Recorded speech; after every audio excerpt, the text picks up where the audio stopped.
Three, two, one. And welcome to I Could Talk Forever, a podcast by Ben and Myla and other incredible people. This is a podcast dedicated to finding people that can talk forever about things that they are passionate about. And today, I'm sitting here with Myla. It is currently 9 o'clock. We're a little later than usual on our recording time because we all decided to sleep in today. Yep. Sleep happens. So, Myla, we didn't have a chance to introduce you last week because I spent a lot of time talking, i.e. the name of the podcast. Myla, who are you? I am 17 years old. I just graduated from Massillon, Washington High School, and I've been here for 6 years. I used to live in Pittsburgh, and I moved to Massillon. How old were you when you moved to Massillon, Myla? When I moved to Massillon, I was 12. My first experience in Massillon, big experience, was my 13th birthday party where Christian Conrad DJ'd for my entire church at my house. For those of you that don't know who Christian Conrad is, Myla, can you describe that DJing experience? He played Little Einsteins on loop for 3 hours, and then he kind of left his DJ stand to go inside and hang out with all of the little babies and all of the girls, and that was the whole experience. It was great. That's amazing. Welcome to Massillon, Myla. Welcome to Massillon. Myla, where are you headed to next? I am going to the University of Cincinnati to study civil engineering in the fall, or really it's mid-August, so that's exciting and scary. I can hear it in your voice. You seem a little terrified. Just maybe a little bit. Just a little bit. Myla, what is your church history? How did you end up at River Tree? What is your relationship with Jesus? What's all that about? So my church history it goes back from the minute I was born. I have always been in the church. I grew up doing volunteer activities, being in every single church program known to man. I spent 6 out of the 7 days of my week in church, some facility, some way, shape, or form. I have always been at the church. Church is my life. I grew up on VeggieTales and Hermie and Adventures in Odyssey and Bible Man, all of those great Christian classics. So Myla is literally the opposite of me, if you're not catching it. Yes, it's my pop culture to reference anything of the VeggieTales, anything. Don't worry, Myla. I'm still learning. I have a 1-year-old now, so I'm still catching him on VeggieTales. You need all the silly songs with Larry, all of them on DVD. Okay, no kidding. Sunday, Abby started playing one of them. I think it was about tacos or hot dogs. No, I'm misremembering. I don't know. Okay, I've been introduced to a few VeggieTales. I've come a long way from thinking Laura was a corn dog, okay? So tell us about what are some of the big experiences, moments, memories that you've had while you've been in church? Well, from the 6 out of the 7 days, on Sunday, I would have regular church and Sunday school. We would always go to 2 services, 2 out of the 5 that my church had. And then on Mondays, the boys would have battalion. On Tuesdays, we would have either Bible study or kids clubs, which is our middle school, middle of the week program. And then we would do visitation for my parents' ministry, which was called Church in the Park, where basically we would go into the hood or just the poor areas of Pittsburgh and just be hey, we're gonna play music and games and eat food and preach the gospel on tarps to the neighborhoods. And my dad would rap, which was super cringy, but it was everyone's favorite part. This is an audio cast, so you can't see my reaction right now. We need to get your dad on here to rap, and Abby and Kale. They need to have a three-way rap battle. All of them know how to rap. All of them. Abby's dad actually went to school with Toby Mac. I know. Yeah, Abby's dad created I think it's the pasty white rapper or something, just really cringy like that. So good, so good. I'm so jealous. Toby Mac is my favorite artist ever, and We should bring him on. That would be a hoot. All right, so church in the park, 6 to 7 days a week. Myla, what's your family like? my family, we are a little crazy. I have two parents who are artists, and they both went to school for animation, and that's how they met, but now they have nothing to do with that. And then Kale, who will be joining us at a later time as a guest, is the loudest, most outgoing person that I know. He is like my best friend. My family, we're all super close. We always do stuff in the church. We always are volunteering for everything. We're just always in the church. We're always super close. We are going on 3 vacations this year just before I moved to college because everyone's super depressed that I'm moving 3.5 hours away. Dude, that's a long trip, man. No kidding. It's nothing between, once you leave Massillon and you start going south, it's nothing but corn, then Columbus, and then corn, And then then Cincy. and then all of the highway signs about the 10 Commandments or all of the Grandpa's super cheese bar. yes You're either going to heaven or Grandpa's cheese barn, and there's no real in between. except for Cracker Barrel. We all meet in the middle at Cracker Barrel. Yeah, I think it just really brings everybody together. It does. So Myla, what is happening this next Sunday besides Father's Day? Okay, so this next Sunday we are going to Wildside, the crazy middle school camp. It's my first time as a leader. Yes, we'll get into it, but Myla's been going to Wildside Since I moved here. Since Yeah. before Christian DJ'd my birthday party. Wow, it was her real first introduction to Massillon. It was a wild side. So this week, because we are 6 days out, me and Myla love camp. We love going, we love serving, we love being in every facet and avenue of camp. We love talking about camp. So this week, that's all we're going to talk about. And pause. I could talk forever. All right, and we're back. We took a honey bun and water break. That is our breakfast today. So, let's start off with my love of lanyards. Myla, how many lanyards do you own? I own one singular lanyard. That is awesome. I have a love of lanyards because I have a love of camps. Every camp I go to, they give us a little leader lanyard that kind of gives us the outline of what the week is going to look like, and you're supposed to give them back at the week. I don't. That is why I currently have 25 lanyards on a cross in my garage as just kind of a memento to all the camps, all the memories, all the things that I've done. Myla, how many camps have you been to? I've been to about 20. Nice. Give us a breakdown of what that looks like. I started going to camps when I was in first grade. It was called Pine Valley Summer Camp, and it was just a weekend camp with my club's group, so the other first grade girls and our leaders. And then I went to a week-long camp with my best friends that year. And then I went every single year until 5th grade. And then once I moved into 6th grade, I went to I don't remember what it was called, but it was the middle school version of the camp.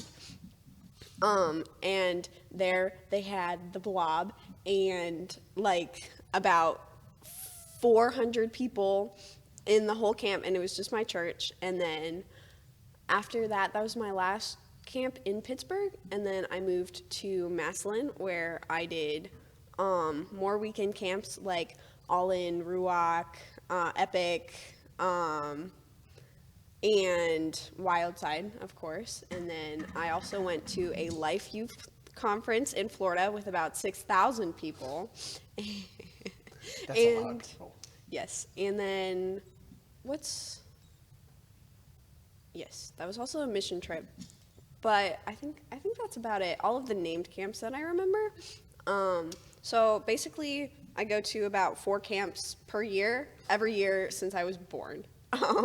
So if you're at home and you wanted to do some quick math, I don't know what that is, but pull out your calculators.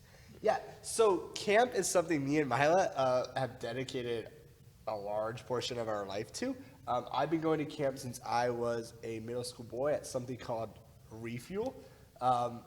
And that is where I first encountered Jesus for the first time. The first time that I heard from him, experienced him, just knew anything about him.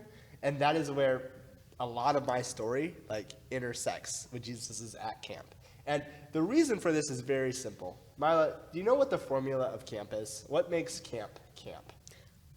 So what makes camp camp is just the games and the relationship building, and then allowing all of this time and space away from our chaotic regular world to have space to meet Jesus.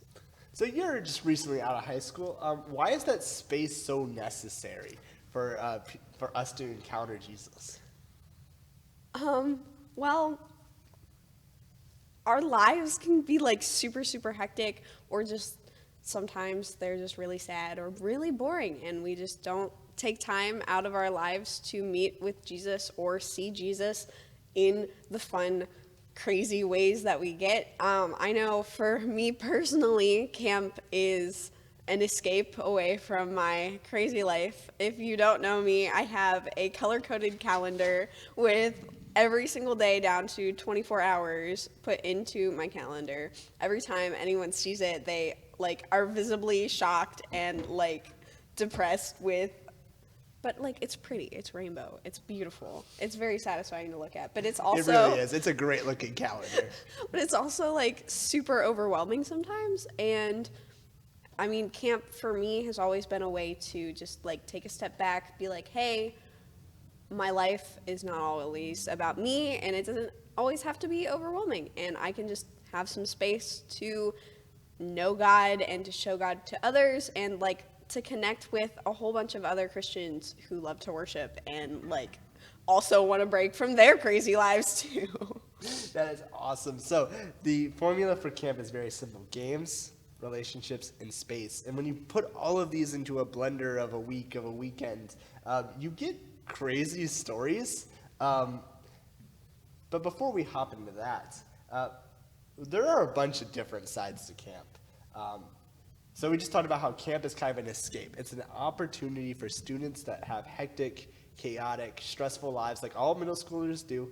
I always go back to a quote that I made up, that 90% of people will say that middle school was the hardest time of their life. That from all the change, all the awkwardness, all the stress, the anxiety, and all the pressures of the world all coming together in those weird 4 years, it leads to a time where it leads to a lot of stress, anxiety, and just hurt. So allowing students to have space allows them to have escape, and allows them to get above all of the other things that are pressing on them so they can encounter Jesus.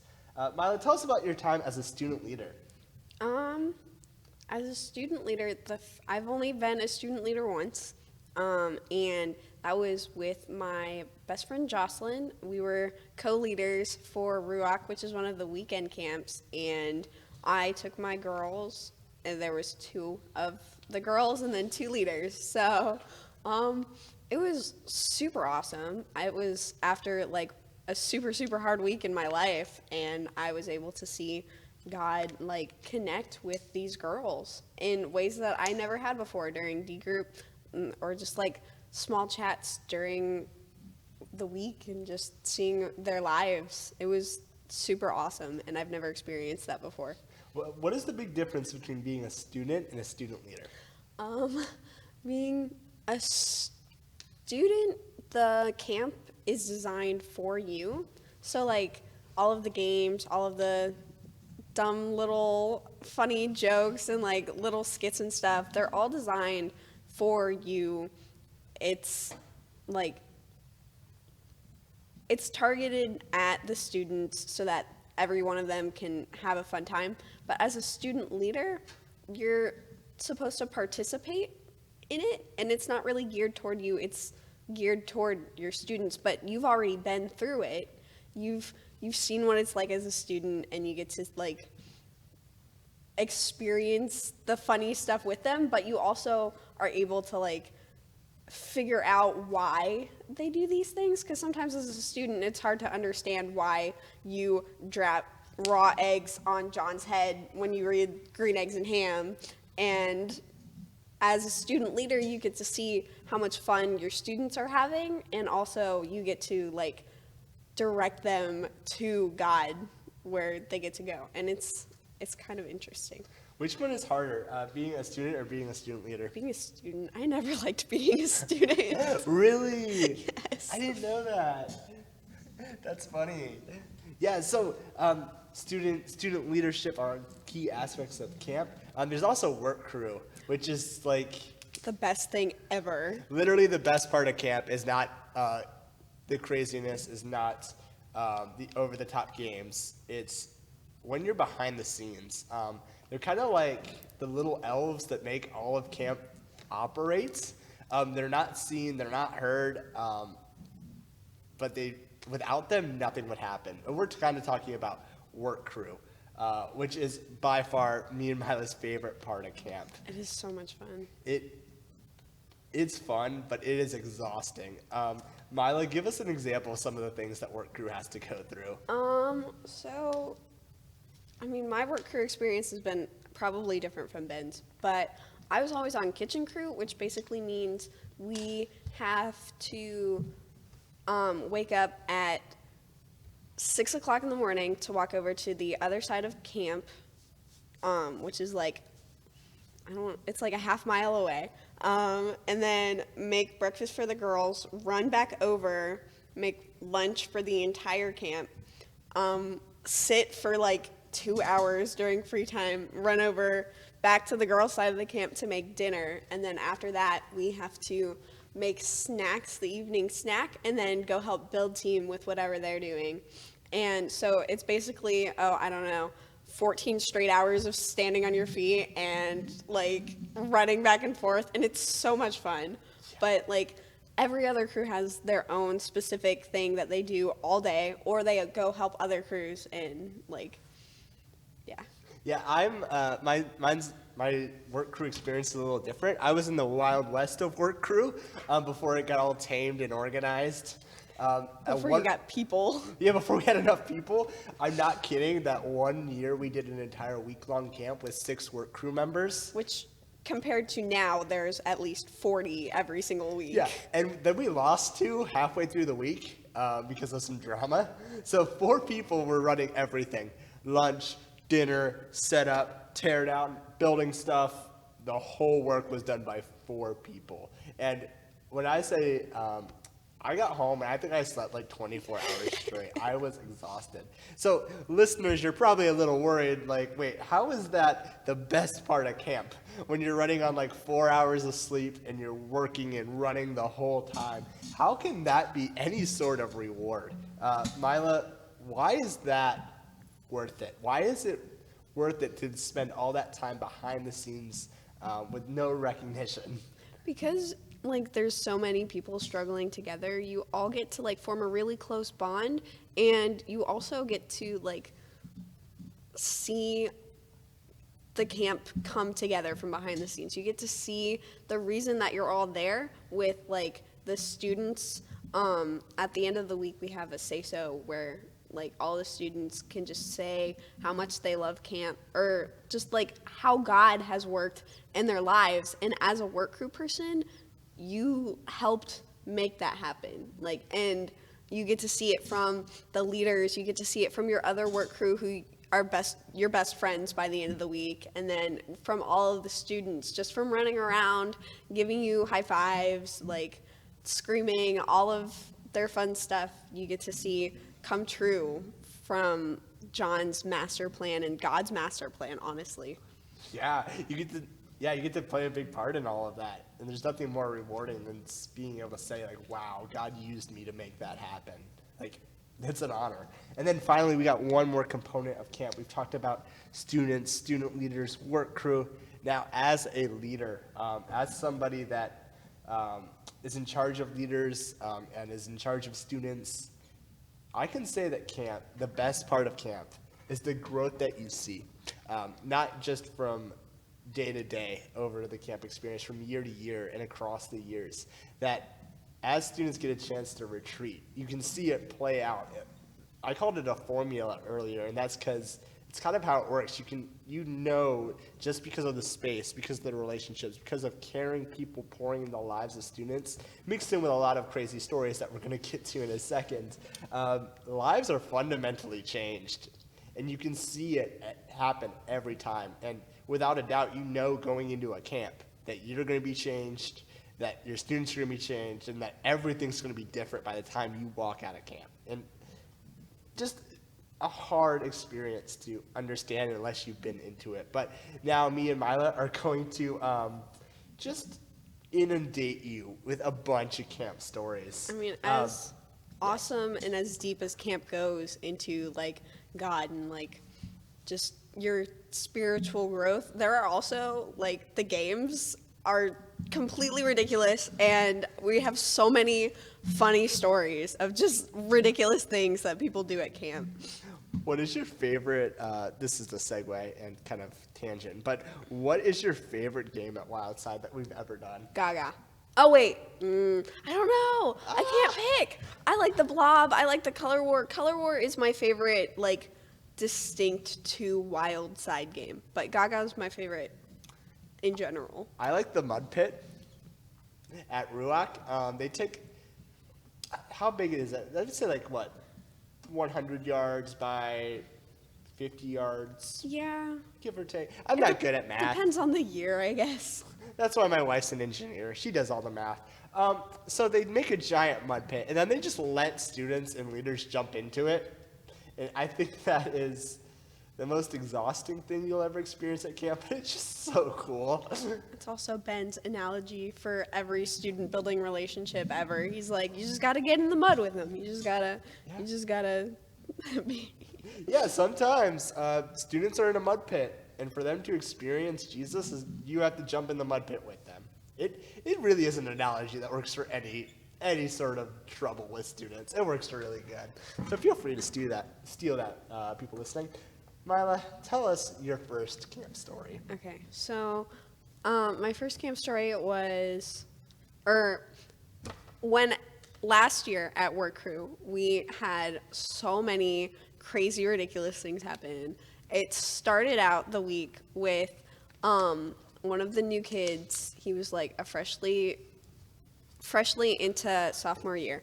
He was our tech guy, but he was also a floater because tech really only does stuff for club, which is at the end of the day.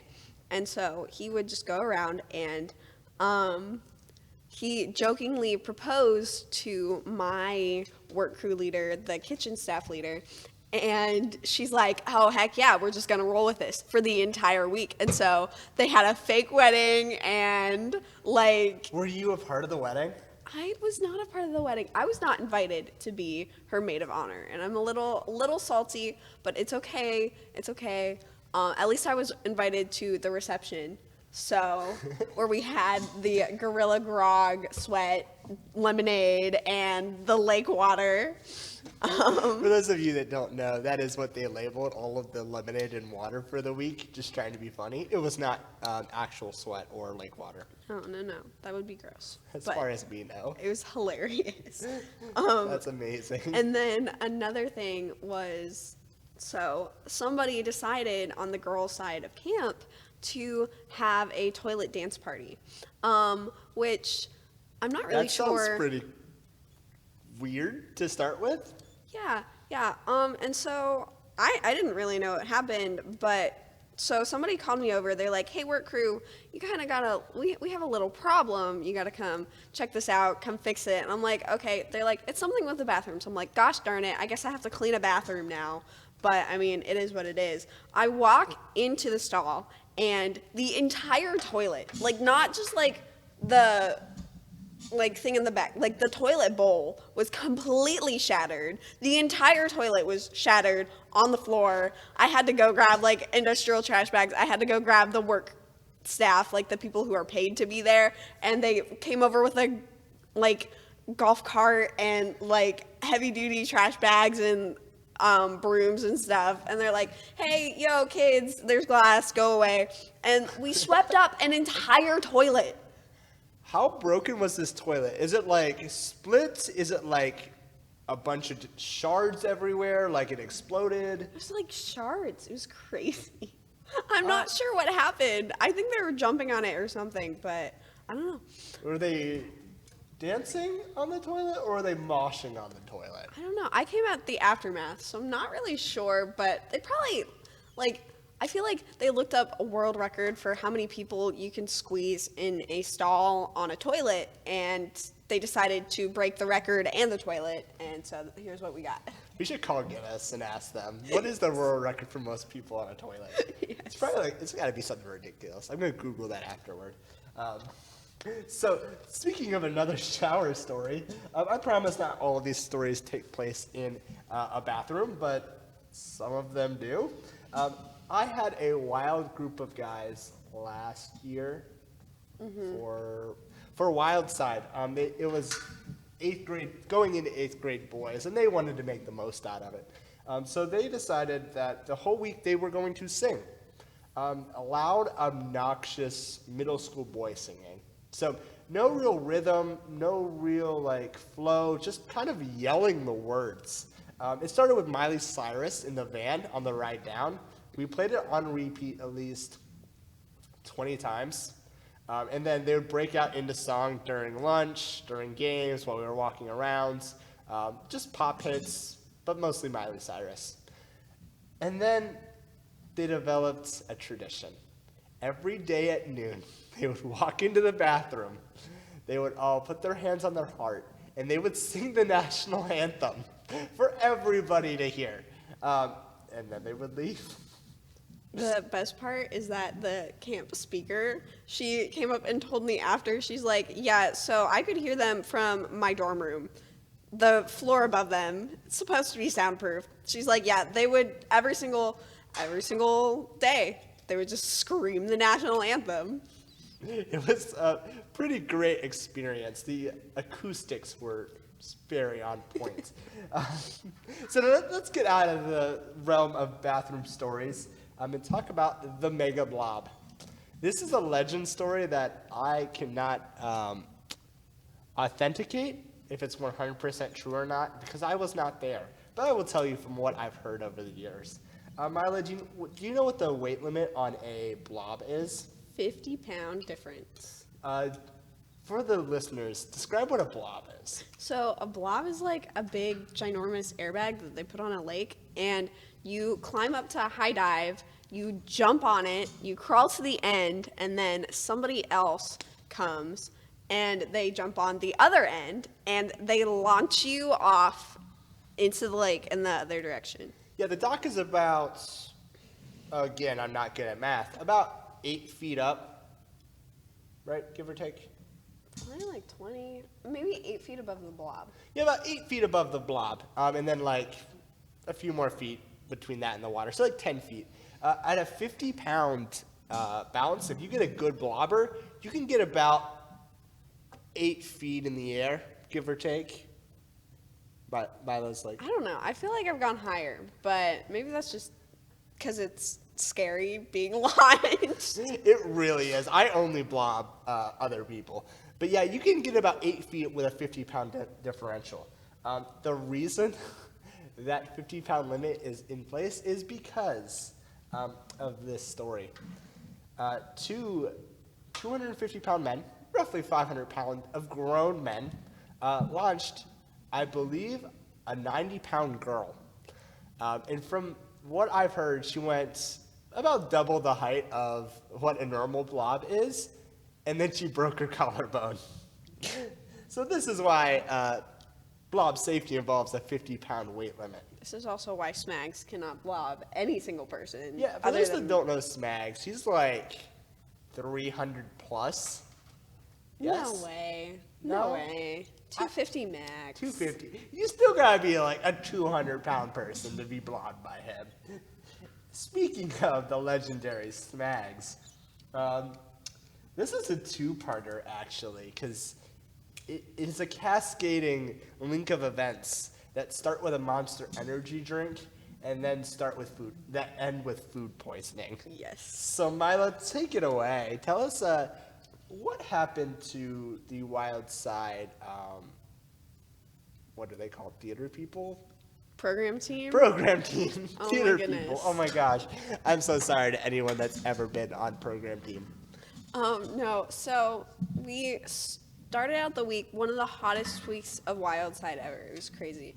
And We're so talking like 80 plus, Yes. 90 plus the entire week. work crew was running the 20-gallon Gatorade buckets of water out like every 20 minutes to our 15 different water refill stations. We're we had little ice cream cone things for kids to drink water, and program team was like, hey, listen, hydrate to dominate, you just gotta hydrate. But they didn't listen to their advice. So instead of drinking water, all of our program team except for one and Smags decided to drink energy drinks instead of water. And so by Wednesday or Thursday, one of our program team passed out, had to go to the emergency room. She was unresponsive for an entire day. And then the rest of the program team dropped like flies after that. A lot of the students did too. And Yeah, this isn't just program team messed up. No, it was a long week. it was a mess. By the end of the week, John was super upset. He was in his office. We couldn't finish our skit, which obviously it's not the important part, but I've never been to Wild Side where we didn't have a conclusion to our skit, and all of our program team was just not able to move. They were all passed out on the office couch. Yeah. It was For those of you that don't know how a skit works, there's just kind of an ebb and flow until there's a really big downer before the hero wins. We ended on the downer. Yeah. Clarice the dollhead got kidnapped. It was I just, think Calvin the calculator got kidnapped. It was so sad. yeah, it was not a good time to end the camp. So all of that, and then Smags is kind of last man standing type deal. He had to organize, make sure all of them were hydrated and out of the hospital. Yeah, and make sure they were just surviving.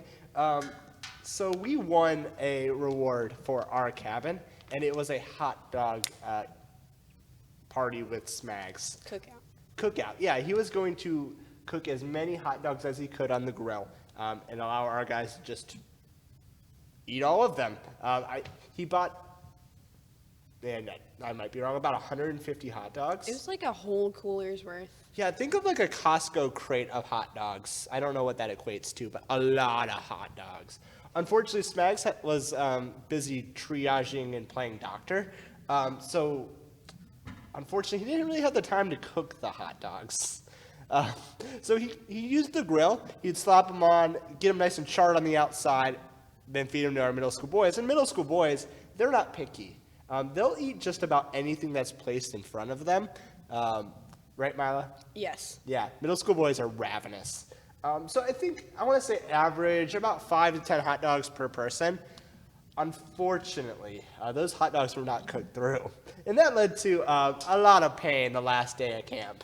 A lot of food poisoning. Cal never even looks at hot dogs anymore. It's quite an ordeal. I didn't know we ruined hot dogs for him. Oh, that hasn't stopped Josh Steiner from eating 2 foot longs? 2 foot longs in one sitting. He wants to go for 3 That's in the disgusting. future. You guys will get a chance to meet Josh later in the future. Wow. So let's segue out of Wild Side. Wild Side, because there's a lot more camps than Wild Side. Ruach is a camp The highlight is the mud pit. For students, that's the highlight. And as I described, giant mud pit. And as a first-year leader, 2015 was my first Ruach trip. And I, being a naive college kid, was like, oh my gosh, the mud, it's going to be so fun. I'm going to go all out. So I dove in the pit. First one in, tackling students, letting students tackle me, just completely covered. And then came Bury the Leader. Myla, you know what Bury the Leader is, right? I do not know what Bury the Leader is. Ben, please elaborate. It's a very simple mud game. You find a leader, and you bury them with as much mud as possible. And I decided I would rally all of our students together and let them just bury me. I sat down in the mud, and I yelled at them to just do as much damage as they could in the 1 minute that the camp gives you to bury your leader. And they took advantage of that. I was at least 6 inches underneath all mud from toe to about my chest, and they just worked their way up, slowly layering more and more and more. And then I realized I was cocooned in the mud. I couldn't move my arms, my legs, my toes. And one student decided to take advantage of this. One thought in my head was, I really hope a student doesn't throw mud on my face because there's nothing I can do about it. Good old Jared Martin, or Josh Martin, or someone with the last name Martin, got a big piece of mud, lifted it over their head, right on my face. And not gonna lie, I thought I was gonna die in that mud pit. And luckily, there was a student by the name of Shane Rue. He saw me struggling and trying to get the mud off of my face and gracefully pulled the mud away so that I would survive. But I had at least 30 pounds of mud on me by the end of that. Bury your leader.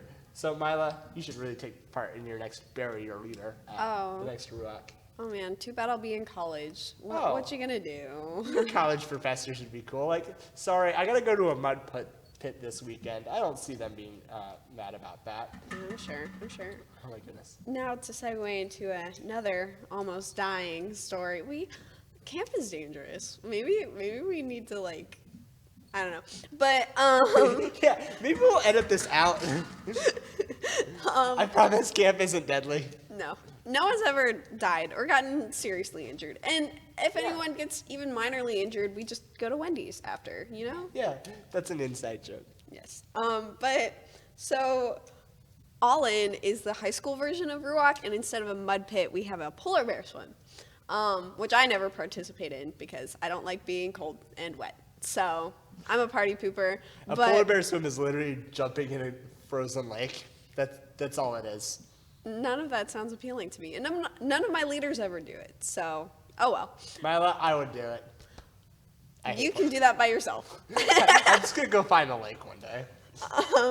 And then, so one of the students, this was his first time ever coming. He lost his glasses when he jumped in for the polar bear swim, and so he spent the next 30 minutes looking for his glasses, but he was wearing just his bathing suit, and it was it was freezing cold. It was super cold. And so whenever we did eventually find his glasses, Ryan Hollinger, who was our guys D group leader at the time, had to pick him up and carry him to the mess hall where over his shoulder, like baby cradle, just like I carry Amelia. Yes. Yeah, I carry a 1-year-old. Yes. Oh my gosh. All the way up to the mess hall so we could sit him in front of a heater because he almost got frostbite, hypothermia, it was bad. My gosh, I'm glad he came out okay though, right? Yeah, he's fine. Yeah. He wanted to go back the next year, and then he moved away. But that's unfortunate. But somewhere out there, he's thinking about jumping in the lake. yes. Yep. Fine. We're gonna go to a two-parter now. This is about a mattress. So This was my first time ever doing work crew, and my brother was there, and on the first day, somebody threw up, and my brother decided to tell me because I was work crew. He's like, "Hey, Myla, guess what? Somebody threw up on a mattress. You gotta go clean it up." And I'm like, and he said it just like in a totally joking manner, and I'm like, "Well, that's not true. There's no way." And Unfortunately. unfortunately, it was true, and it sat out in the sun for the entire week because they didn't think to tell someone else when I didn't go take care of it. And so by the end of the week, I had to, take the mattresses back and clean out all the cabins after all the kids left. And I found the disgusting mattress. This wasn't just a disgusting mattress. The first night of camp, it's kind of a free-for-all. Everyone brings snacks because that's just a part of camp. You bring snacks to kind of keep you going through the day. Unfortunately, middle school boys aren't good at regulating how much they eat. And one boy, I believe, ate an entire box of honey buns or cosmic brownies or something along those lines. And that's what caused the mattress incident. He woke up, threw up, and just went right back to bed. And then the next morning, we drug everything outside and we propped it up against the cabin, which is where Myla eventually found it a week later. It's disgusting. It was so gross. So gross. And we got one more story for you. This is called I Got This Ball. Myla, you were a student during this time. I don't think I was. I might have been. I don't remember this story. Were you not there for I Got This Ball? No. Oh, this is a wonderful experience. It was Ruach 2017. Don't quote me on that. And there, at Camp Carl, where this was taking place, there were a set of swing sets, but they were set in like a circle. So 6 swings, with 6-sided shape is a hexagon, and you could swing towards each other. And there was a giant ball that I think was for a volleyball net, like across the way, but we just took it and were using it and just tossing it around by the swings. One student, Jackson Banks, he's swinging on the swings, and he's putting all of his weight into swinging, pretty much getting parallel to the ground. And the ball comes his way. It rolls towards his swing. He's like, "Oh, this is my chance. I am about to use all of this momentum I have built up, all of my weight to just launch this ball as far as I can with a big kick." He does not time the swing correctly. He throws all of his weight into it. He kicks in the air. He screams, "I got this!" And falls square on his back right off the swing. And after that moment, we decided that that's actually a really good game. That if you take a giant ball in 6 swings and you have everyone swing at once and you throw the ball in the middle and you try to protect your goal from going between your posts, it's a really fun game. And that is the legend of I Got This Ball. 3, 2, 1, pause. Oh. Welcome back. So you sitting here, sitting on your couch, driving in your car, mowing the lawn in your flippy flaps, you might be thinking like, wow, camp sounds like a really expensive endeavor for my kid to go have fun, or for the students around me to just go have fun and live big experiences that are just a little bit over the top, right, Myla? Yeah, just a little bit. Just a little bit. But all of these stories, all of these moments, all these memories that me and Myla are sharing, from the goofy ones to the crazy ones, they have purpose. They're a part of what makes camp camp. The big memories, the big moments allow us to experience what true fun, true joy, and true life is meant to be, and how it is created to be. That when we allow space in our lives to have fun, to get away from the grind, the monotony that is 21st century life in America, we get to experience what life is meant to be. And when that happens, yes, big, crazy, over-the-top toilet dance parties and national anthem singing happen, but life change happens, which is why we're going into this next segment about how camp impacts people. Let's start with I got this ball. Jackson Banks, just an absolute legend of a person. That moment of I got this ball flipped the script on the way that he saw our church, the way that he saw people, the way that he saw his D group, his friends, and the community that was surrounding him at this camp.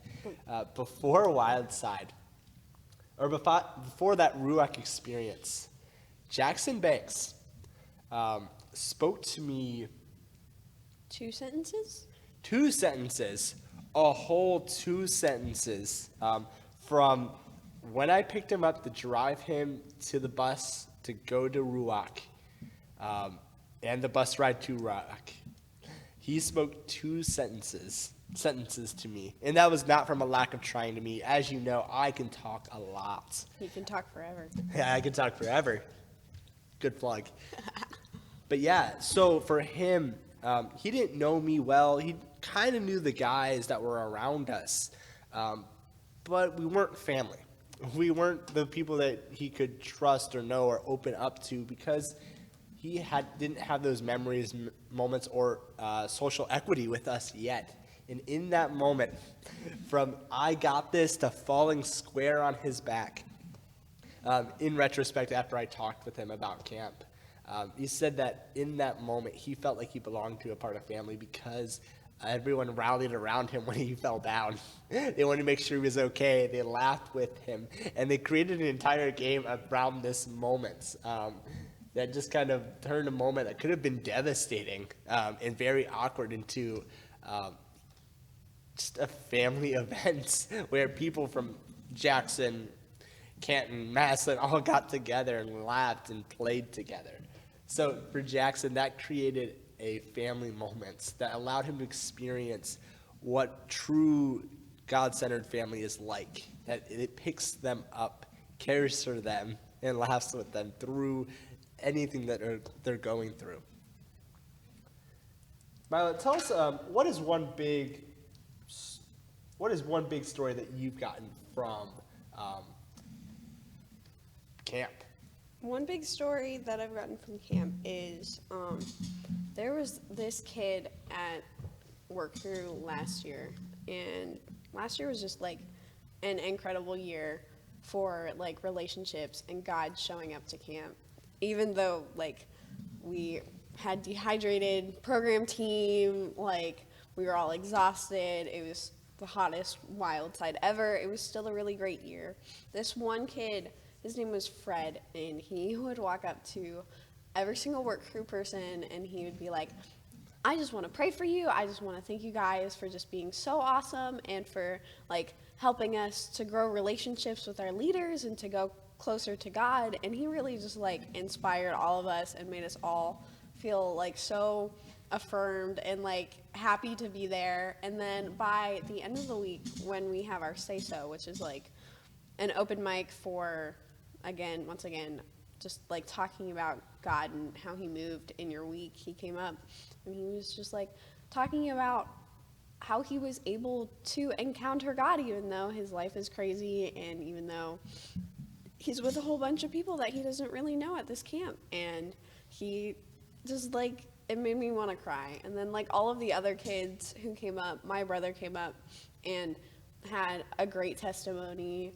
A whole bunch of like the girl campers that I had made friends with, and like work crew had their own say so, and like one of my best friends on kitchen crew, he had accepted Christ, like let him into his heart, and that was just like, it made my whole week. It was awesome. Yeah, I think, I'm not sure if that was the same wild side, but that was the same, I believe the same wild side that we had a student figure out who Jesus was, encounter him in real time, and like want to follow him, and then got baptized that same day because his uncle was his cabin leader, and he got parent permission, and then dunked him in the lake, as Scripture says that when we accept Jesus, that we should be baptized. And he just jumped in, and everyone celebrated. I think some leaders went out and got tacos. They were in our cabin with us, so we were all just celebrating that a student got baptized that year. Now, in all of that, there's big celebrations. But sometimes you don't get to see the camp wins, the big celebrations, immediately. Me and Myla have a year of wild side we like to call the worst wild side ever. It was awful. Myla, you were a leader, or you were a student at the time. Yes. Give us a quick recap of what makes this air quote the worst wild side ever. So this was my last wild side as a student, and we had my mom, Jen Werner, and then Cheryl Pennington, and then 2 student leaders who were there with us, with like 8 girls, maybe 10. It was like the most girls we've ever had, and like every single thing that happened that week, we would like come up against like physical like sickness or like mental breakdowns or just like fights in the cabin, or just like all of the game activities were either like rained out or canceled or like ruined, and just like nobody got along. It was a hot mess. We all ran out of money. We didn't win anything in the auction, which was like the first year ever. It was so sad. And it was just like, it was a hot mess. Yeah, it was one of those where everything that could go wrong went wrong, just like back to back to back to back to back to back to back. It was my first camp ever leading by myself as the head leader. It was just like, I don't remember it. I don't remember anything we did because I was just running from situation to situation, trying to like help people reconcile and stop fighting and like make sure everyone was okay. But in this dysfunction, in the mess that camp can sometimes be, God still moved. We had a student named Matt. He showed up at camp. I hadn't had a chance to meet him yet. I think he had gone to our midweek program a few times during the school year and decided he was going to camp. In that week, he had no idea who Jesus was to start. Didn't know the name, didn't know like any historical facts about him, nothing, blank slate. And in that time, he discovered Jesus. Like, he figured out who he was and learned that he came to save him. And he was like, yeah, I don't know him, but if he did that, I need to follow him. And he decided to. The next week, he got baptized, and then he moved away. So I have no idea where he is now. But I know that whole week was redeemed just by that one testimony of Matt being able to discover Jesus beyond all that mess. Yeah. That's what camp's all about. Even if it's just one student. And that's how it was for me for Ruach. I already touched on how Ruach this past year was my first ever time being a leader, being a student leader. And it was almost the worst Ruach ever, air quote on that. So let me give some foreshadowing to this, because it was a lot like Wildside. As you know, we're still living in the time of COVID, but this was right before another spike. And we had 14 students going to Ruach leading up to the week of camp. We only took 4 with us. Yes, slowly but surely, I got text message after text message after text message. I've been quarantined. I have COVID. I can't go. One after another, as that number slowly dwindled. I think Myla had 2 girls. 2 girls, yeah. 2 girls. I had 4 guys from the original 14. We lost so many people in that one week, and to say that I was demoralized would be an understatement, because I understand how big camp can be, and to know that so many people were missing it for very justifiable and real reasons they needed to miss, but it still hurt to know that they weren't there. So I don't know, how did that affect you, Myla? Well, there was also stuff in my life happening around that time. I had just had some issues with my job. I had just gone through a breakup, and it was homecoming that weekend. So, like, a whole bunch of stuff was all coming down, and I also So had, instead of homecoming, it was camp. Ruach with the COVID, and then, like, I was also, like, in the middle of organizing a whole big National Honor Society service project, and so I went into this week, and I'm like, listen, it's gonna take a miracle to get me through this weekend. Like, I have so much going on. And this is my first time ever being a leader. This was Jocelyn's first time ever being a leader.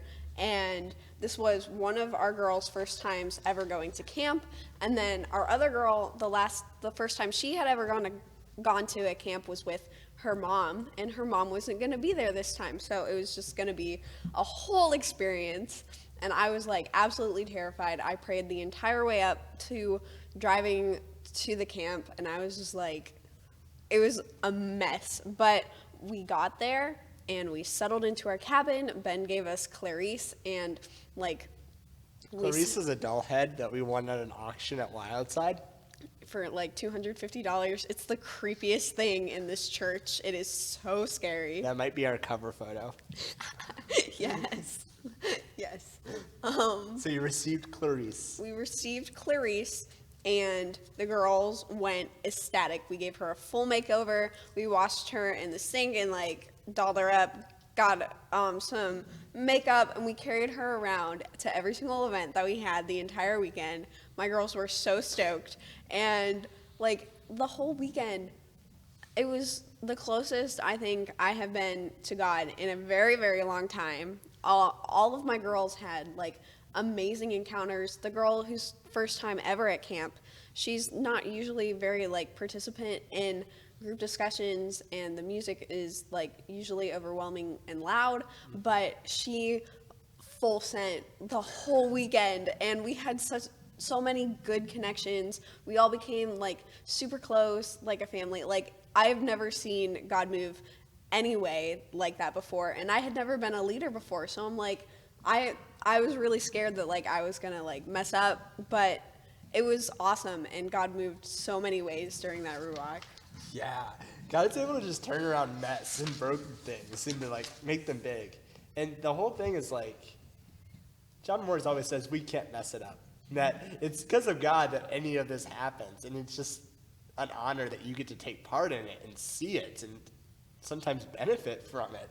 It's so cool. So I hope that was edifying. I hope that was encouraging for you of those listening, that this same week, 6 days from now, we will be leaving for camp, and those same stories are going to play out. Maybe not in the same way. There might not be broken toilets, but people's lives will be fundamentally changed. And eternal rewards will happen, and big, over-the-top life stories will start at Wildside. This will be my first Wildside as the only girls leader for a whole week. Woo! With 5 girls. It's going to be great. It's going to be really good. Oh, I'm going to have to edit out that audio spike right there. That was loud. Sorry for anyone listening on headphones. Yeah, so Myla, what do we do with all of this? We've been talking for 58 minutes now about camp. What can the listeners do to experience this little bite of camp? I mean, this formula is not exclusive to camp. It works best at camp because it's isolated away from your phone, but honestly, you can have fun, build relationships, and make space for God every day, just like in general. Like, we do this every week on Wednesdays at Refuel. I like to call it Center G because it's way cooler. I'm just kidding. It's Refresh. Oh, yeah. Anyway. Anyway. Bad plug, but that's my bad. Like, I don't know. How does this look in your life, Ben? I like to try to do at least one goofy thing per day. One thing that's out of the ordinary, whether that's a corny joke, whether that's Abby will request something when she's sitting on the couch, like, go get me ice. And I'll just bring her a single ice cube. Just doing those goofy things that sometimes we feel handcuffed from doing because it's too serious. It's too goofy. It's too weird. Let yourself experience fun. Let yourself do stuff that's out of the ordinary. Let yourself just be who you are, where you are, when you are. Go to camp. Go to camp in life. Go to camp in general. Be a leader. Be a student. If you ever have a chance to go to a camp, I would say you are missing out on an experience that you will remember for the rest of your life. Right, Myla? Yes. Also, Yes. you should all totally pray for us and our students and just like in general for Wildside and for the rest of the summer because What can our listeners be praying about specifically, Myla? just that God will show up and that no one gets injured or dehydrated. Yes. yes, and yes. All right, listeners, you listen to us talk about camp for an hour. We could talk for another 2 hours if we wanted to. We really could. But we want you to have the opportunity to go experience camp. So remember, games, relationships, and space lead to life-changing moments with Jesus. Go do it. Go experience camp. This was I Could Talk Forever with Ben and Myla. See you next week. Bow, bow, bow.